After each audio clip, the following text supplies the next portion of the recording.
ऐसे पवित्र संबंध की बात की है जिनकी तुलना ईश्वर से करते हैं। कबीरदास कहते हैं कि हरि जननी मैं बालक तोरा। हे ईश्वर, तुम माँ हो। संसार में एक माँ ही ऐसी होती है जो अपने संतानों से इतना अधिक प्रेम करती है कि संसार में कोई भी वस्तु उस माँ की तुलना में तुच्छ प्रतीत होती है। जितनी स्नेह वत्सला होती है उतना ही क्षमाशील से परिपूर्ण होती है।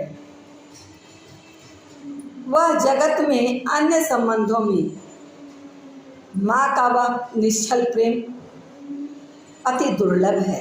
इसलिए कबीरदास जी कहते हैं कि हरि जननी मैं बालक तोरा।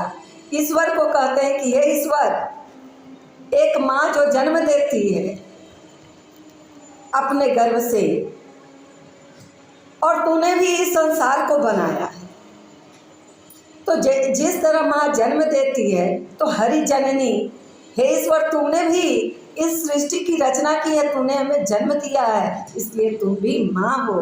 हरि जननी मैं बालक तोरा। हे ईश्वर, तुम भी माँ हो, जननी हो, और हम सब क्या हैं? तुम्हारे बालक हैं। काय न अवगुण बख्श हूँ मोरा। तो माँ का तो सबसे बड़ा गुण यह है कि अपने संतानों की अवगुण को क्षमा कर देती है। माँ का सबसे बड़ा गुण यह है कि वह अपने संतानों के अवगुण को क्षमा कर देती है। तो हे प्रभु, तुम भी तो जन्म देने वाले हो, तो तुम हमारे अपराधों को क्षमा क्यों नहीं करते? तुम भी माँ के समान ही क्षमामयी बनकर मेरे अवगुणों को क्षमा कर दो।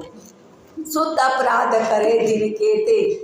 हे ईश्वर, जिस तरह एक अब बच्चा जो है न जाने कितने अपराध करता है, जननी के चित रहे न तेते, लेकिन माता उन अपराधों को अपने हृदय में रखती नहीं, उसे बिसार देती है, उन अपराधों को क्षमा कर देती है। तो तुमने भी जन्म दिया है हे ईश्वर, तुम भी उसी माँ के समान हो, इसलिए तुम हमारे अपराधों को क्षमा करो। कर गही केस करे जो घाता, कर गही केस करे जो घाता, तो न हेत उतार तु माता। संतान अपनी माँ को बाल पकड़कर खींचता है, बालक है, अज्ञानतावश वह अपनी माँ का बाल पकड़कर खींचता है, और तय न हेत उतार तु माता, तो भी माता उस पर गुस्सा नहीं उतारती है। वह सोचती है यह बालक है, थोड़ी समझ रहा है कि वह मेरा बाल खींच रहा है, मुझे दर्द दे रहा है। तो एक माँ का यह गुण है। तो हे प्रभु, तुम भी माँ के समान बनो। कहे कबीर एक बुद्धि विचारी, कहे कबीर एक बुद्धि विचारी। कबीरदास जी कहते हैं कि हे ईश्वर, मैं यह बुद्धि विचार कर कहता हूँ कि बालक दुखी दुखी महतारी। जिस तरह बालक दुखी हो जाता है तो माँ भी दुखी हो जाती है। तो हम भी तो तुम्हारे संतान हैं, क्योंकि तुम्हें इस सृष्टि को जन्म दिया है, तो हमारे दुख से तुम भी दुखी होगा, और तुम भी माँ है हम लोग का। इसलिए हमारे अपराधों को, हमारे अवगुणों को क्षमा कर दो।